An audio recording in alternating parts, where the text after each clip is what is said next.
नमस्कार, news pinch पत्रिका में आपका स्वागत है। मैं हूं आपके साथ सुमन। आज हमारे साथ जुड़े हैं परकर संत साध्वी सुभद्रा महाराज जी। आज हम उनसे विस्तार से जो सांसारिक जीवन है और आध्यात्मिक जीवन है उनके बारे में विस्तार से चर्चा करेंगे। आपका बहुत बहुत स्वागत है जी। राधे राधे। बचपन से ही आपने आध्यात्मिक की ओर झुकाव, ये प्रेरणा कहाँ से मिली थी आपको? प्रेरणा तो घर में आध्यात्मिक माहौल है। पिताजी, चाचा जी ये सब लोग भजन गाते हैं और बहुत घर में भी सत्संग, कीर्तन, भजन ये सब माहौल था। तो साधु संत भी घर में आते जाते रहते थे, तो वो अच्छा लगता था और उनसे कुछ समझने को, सीखने को मिलता रहता था। तो ऐसे रुचि बचपन से ही रही है। तो तब तपस्या और शिक्षा को आपने कथाओं से कैसे ज्ञान हुआ? कथाओं से मैं तो भक्ति करने के लिए, भजन करने के उद्देश्य से गई थी, लेकिन धीरे धीरे जैसे भागवत पढ़ने में रुचि मेरी रही। पढ़ने में रुचि मेरी शुरू से ही है। तो और विशेष करके आध्यात्मिक पुस्तकें पढ़ने में मेरे को बहुत आनंद आता है और बहुत रुचि। तो मैं जब घर से बाहर नहीं गई थी तब भी मैं पढ़ती थी। तो ये पढ़ते पढ़ते ज्ञान तो अपने आप हो ही जाता है। और साधना करते हैं, हाँ। जप करते हैं, ध्यान करते हैं और शास्त्र अध्ययन करते हैं, सदगुरुओं का ज्ञान सुनते हैं, तो फिर अपने आप ज्ञान हो जाता है। गुरुजनों और संतों का आपके जीवन में क्या प्रभाव रहा? गुरुजनों का, महापुरुषों का बहुत प्रभाव रहा है। बहुत ही ज्यादा। मैं गुरु को भगवान के समान मानती हूँ। युवा अवस्था में आपने घर छोड़ा, सामाजिक बुराइयां भी आपको झेलने को मिली। बिल्कुल। क्या कुछ कहना है? बहुत बहुत है। मतलब ये समझो कि मैं जब अध्यात्म में गई तो स्थिति इतनी खराब थी कि जैसे कोई आदमी, कोई व्यक्ति, कोई जीव कोई रास्ते पर जा रहा है और उसको, उसके अलावा पीछे जितने भी है, चाहे वो परिवार वाले हो या समाज वाले हो या मतलब संसार के सभी लोग आ गए उसमें, वो सभी उनकी जितनी ताकत होती है ना, वो फुल ताकत के साथ मेरे को वापस खींचना चाहते थे और बार बार खींचना चाहते थे। लेकिन अंदर से जिज्ञासा गहरी थी कि नहीं, जाना है तो इसी रास्ते में जाना है और सफलता प्राप्त करनी है तो इसी मार्ग में करनी है। जब आपके परिवार वालों को ये पता चला कि हमारी बेटी तो एक आध्यात्मिक की तरफ जा रही है, हाँ। तो उनका क्या रिएक्शन था? उनका रिएक्शन है, देखो अंतरात्मा से तो वो भी जानते थे कि ये रास्ता अच्छा है और ये अच्छे रास्ते पर जा रही है, ये तो बहुत अच्छी और बड़ी बात है। अंदर से वो जानते थे, आत्मा से। लेकिन वो गांव, परिवार, घर और वहां के समाज का वो माहौल जो है, हाँ हाँ, वो माहौल उनके ऊपर एक प्रकार से दबाव था। मतलब एक सोच के लेवल पर भी दबाव था। ऐसे आकर मानो किसी ने प्रेशर किया कि नहीं किया वो तो एक अलग बात है कि तुम्हारी बेटी इस मार्ग में क्यों जा रही है, यह है। ऊपर का प्रेशर भी किया ही है, प्रत्यक्ष में भी। लेकिन एक जो विचार का प्रेशर होता है ना, तो आदमी फील करता है, तो वो प्रेशर उनके ऊपर दबाव बहुत ज्यादा था। इसकी वजह से घर वाले भी मुझे इस मार्ग में जाने से रोक रहे थे।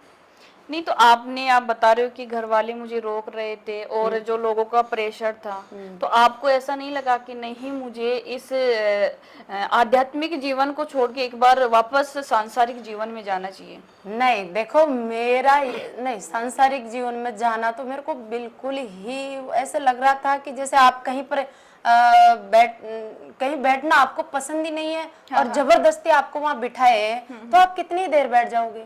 तो मेरे को पता था कि इस लाइन में, इस जगह अपन को जाना नहीं है और इसमें पूरी लाइफ कैसे निकालेंगे, पूरा जीवन कैसे निकालेंगे, ठीक नहीं है। तो जो झेलना है वो अभी झेल लेंगे, लेकिन इसमें नहीं जाना है। तो ये मेरा दृढ़ संकल्प रहा है। और फिर मैंने एक बार जो भगवा कपड़े पहन लिए, तो मैंने दृढ़ संकल्प कर लिया कि चाहे मैं मर जाऊं लेकिन जीऊंगी तो इन्हीं में जीऊंगी और इसी रास्ते पर रहूंगी, चाहे कुछ भी हो। एक देखा जाता है कि आपने भगवा कपड़े पहने हैं, तो हाँ, लोगों का ये भी कहना होता है कि क्या है इनमें, कुछ नहीं है, ये तो सभी जो चाहे वो पहन ले, जिसको हाँ, मतलब हाँ, ये तो बात सत्य है। आजकल तो बहुत इजी है, बस दुकान से कपड़े लाओ और कोई भी पहन लो, और पहन भी रहे हैं। तो लेकिन ऐसी बात नहीं है कि भगवा कपड़े में फिर सारे ही नकली होते हैं। जहां पर सच्चाई होती है, सत्य होता है ना, वहीं पर झूठ घुसने की कोशिश करती है, और झूठ वहीं पर जो है सक्सेस होती भी है। झूठ भी कभी कभी थोड़ी सक्सेस होती है, तो ये कोई जरूरी नहीं है। और रही बात कहने की कि भगवा कपड़े क्यों पहन लिए, ये क्या है, इसमें क्या है, तो वो अपने अपनी बुद्धि का सोच का, समझने का एक लेवल होता है, एक लेवल होता है। उनको भगवा का महत्व पता नहीं है, उनको इन वस्त्रों का कीमत, मूल्य और इनका महत्व वो नहीं समझते हैं, तो वो तो कुछ भी बोल देंगे। क्या आप आज भी आप अपने परिवार से, उनसे सबसे टच हो गया? अब परिवार से टच में है। परिवार तो आत्मा से पहले भी चाहता था, लेकिन वो सामाजिक दबाव था। तो परिवार बिल्कुल चाहता है, और मैं भी जैसे ऐसे वो आ जाते हैं मिलने के लिए, तो बिल्कुल बातचीत करते हैं, आते हैं, मिलते हैं। आपने खताओं को ही एक समाज जागरण का माध्यम चुना। हाँ। तो क्यों चुना उनको? देखो, कथा मतलब ज्ञान, और मेरी दृष्टि में इस दुनिया में सबसे बड़ी चीज ज्ञान है। ज्ञान मतलब सूरज, ज्ञान यानी प्रकाश। अब प्रकाश के बिना तो कोई आदमी कितना ही शक्तिमान हो, कितना ही श्रेष्ठ हो, अगर उजाला नहीं है, प्रकाश नहीं है, तो वो अपनी शक्तियों का कैसे उपयोग करेगा, और उसको कहीं भी जाना हो तो वो अंधेरे में कैसे जाएगा। तो ज्ञान यानी प्रकाश, तो वो जीवन का सबसे इम्पोर्टेंट चीज है, सबसे महत्वपूर्ण चीज है वो। तो मुझे लगा कि ये मैं भी ग्रहण करूं, और जो मेरे से लेना चाहता है उसको भी दूं, उसको भी रास्ता दिखाऊं। आप आध्यात्मिक से जुड़े हुए हो, तो एक भौतिक, एक तो पॉजिटिव एनर्जी जो जैसे मंदिर में जाने से मिलती है, या एक होती है नेगेटिव एनर्जी जो जैसे भूत प्रेत वगैरह। हाँ, तो इसमें क्या ये सच में भूत प्रेत होते हैं या फिर? हाँ, देखो, हम है, और इन आंखों से दिखने वाली सब चीजें हैं अनेक वैरायटी की। पृथ्वी है, जल है, अग्नि, वायु, आकाश है, आप हो, मैं हूँ, और भी बहुत कुछ है। तो ऐसे ही भूत प्रेत भी है, देवता भी है, भगवान भी है, सिद्ध महापुरुष, पॉजिटिव आत्माएं भी है, और नेगेटिव भी है। बस ये कहा जा सकता है कि अगर भगवान है तो भूत भी है। बिल्कुल है, ये हम है, सृष्टि है, सूर्य चंद्रमा है, ग्रह नक्षत्र है, तो वो भी है, सब है। शास्त्रों में जो महापुरुषों ने लिखा है, हाँ। वो बहुत बड़े वैज्ञानिक थे। वो सैकड़ों हजारों वर्ष से जो अन्न नहीं खाते, जल नहीं पीते, केवल वायु पी के रहते हैं, हजारों वर्ष तक वो समाधि में, गुफा में बैठे हैं। तो वो बहुत बड़े वैज्ञानिक है। उन्होंने किसी भी चीज को रिसर्च करके, बार बार प्रैक्टिकल करके फिर शास्त्र में लिखा है। तो वो जैसे अभी अपने भौतिक वैज्ञानिक है, वो जो भी रिसर्च करके हमको देते हैं, तो हम उसको एक्सेप्ट करते हैं ना, स्वीकार करते हैं। बिल्कुल। हाँ, तो उसको तो हम इसलिए इज्जी से एक्सेप्ट कर लेते हैं, क्योंकि वो जो भी देते हैं वो भौतिक चीज होती है, और भौतिक चीज को हम दिमाग से अनुभव कर लेते, समझ जाते हैं। अब ऋषि मुनियों ने शास्त्रों में जो दिया है वो भौतिक नहीं है। उसको पहचानने के लिए आत्म जागृति चाहिए। आत्मा की आंख से, आत्म जागृति से ही हम उसको अनुभव कर सकते हैं। इसलिए संसार के लोग विश्वास इसलिए नहीं कर पाते कि ये चीज है, नहीं है।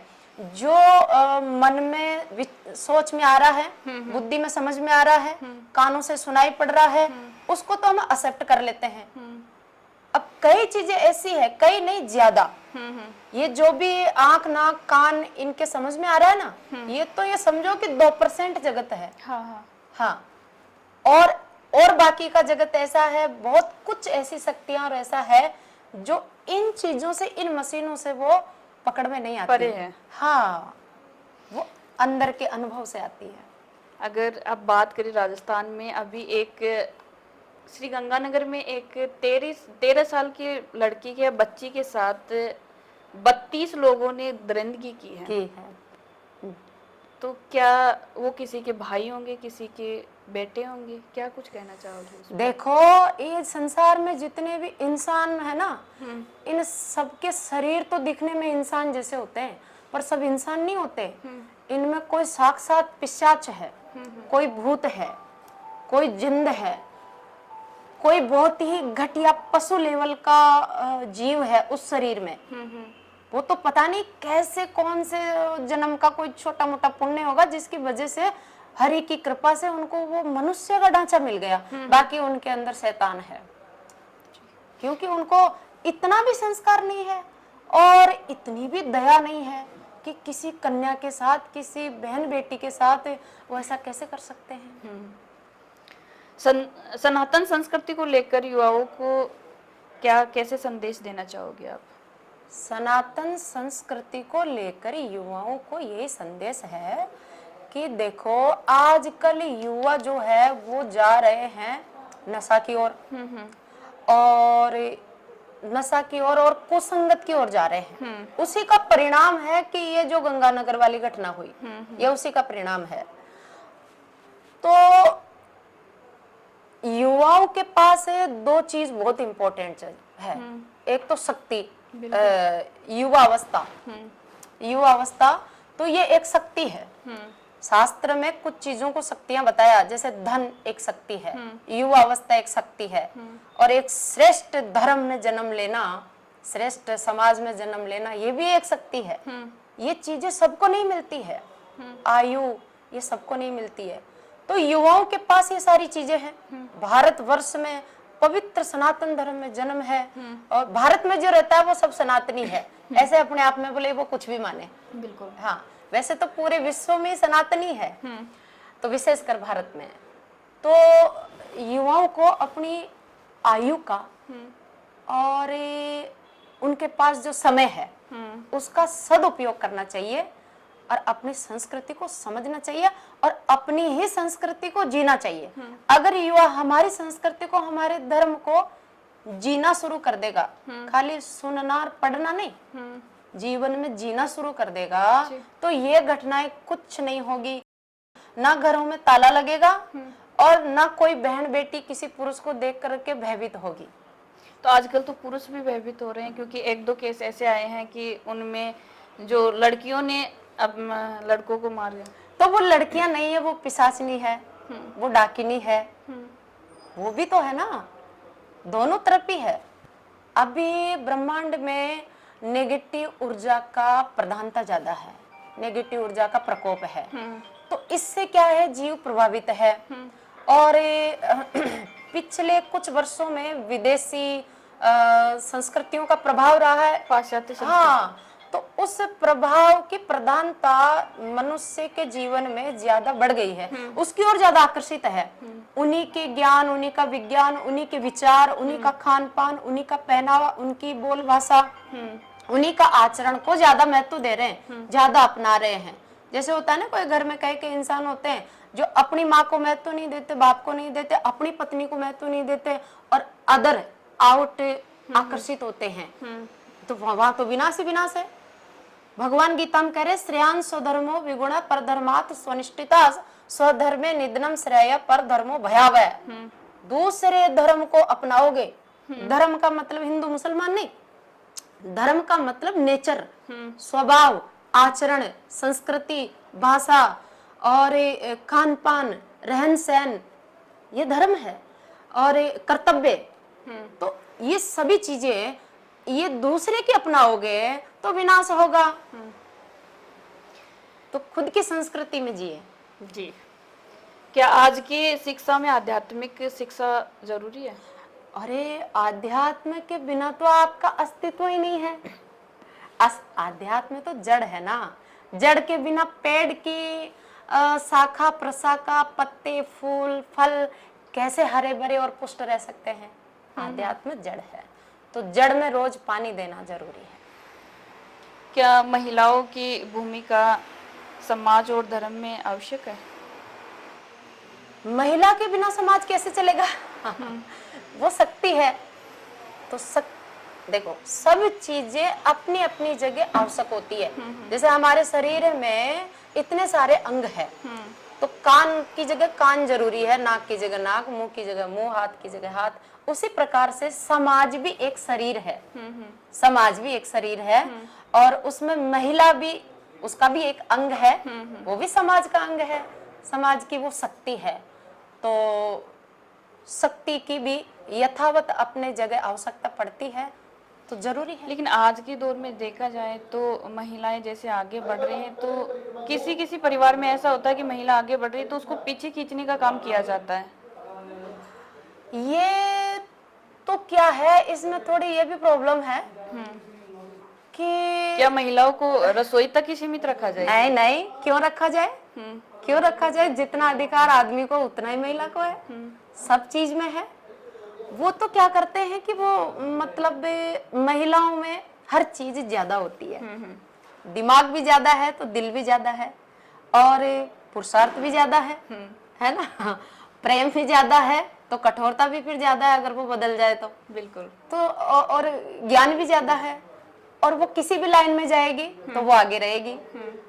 तो वो एक प्रकार से फिर ये हो जाता है कि मतलब वो इसलिए दबाए जाते हैं क्योंकि कोई आगे जा रहा है तो कोई पीछे रह रहा है ना, तो उसे देखा नहीं जाता। उनको ये पुरुष समाज को ये लगता होगा कि हाँ, फिर कि अपमान फील होता है, अपमान फील होता है, छोटा फील होता है। एक बेटी और एक साध्वी के रूप में आपका अनुभव कैसा रहा? साध्वी के रूप में अनुभव बहुत अच्छा रहा है। जो एक अपना जो सादा जीवन था उससे ज्यादा अच्छा मुझे इसमें लगा है हर प्रकार से। आज के समय में सबसे बड़ा धर्म क्या है? देखो सबसे बड़ा धर्म तो है अपना कर्म, अपना कर्तव्य, अपनी ड्यूटी, अपनी जिम्मेदारियों को ईमानदारी से, पुरुषार्थ के साथ उनको पूरा करें। यही धर्म है, मूल में तो यही धर्म है। जिम्मेदारियों को यथावत यथा समय ईमानदारी के साथ उनका निर्वाह करें। तो आप देश को क्या संदेश देना चाहोगे? लास्ट में ये क्वेश्चन है आपसे। देश को हो चाहे वो तो युवाओं को हो, अपने देश का, अपनी संस्कृति का, अपने शास्त्रों का और माता पिता का आदर सम्मान करें, बड़ों का आदर सम्मान करें, और जो भी हमको कर्तव्य ड्यूटी मिली है उसको संघर्ष के साथ, पुरुषार्थ के साथ करते हुए आगे बढ़े, और सबके प्रति, प्राणियों के प्रति दया, करुणा, प्रेम और सेवा की भावना रख करके जीवन जिए।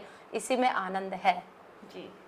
तो ये हमारे साथ थे, सांसारिक जीवन से निकलकर आध्यात्मिक की ओर पथ पे चले हैं और देश को संदेश दे रहे हैं कि आध्यात्मिक की ओर बढ़े।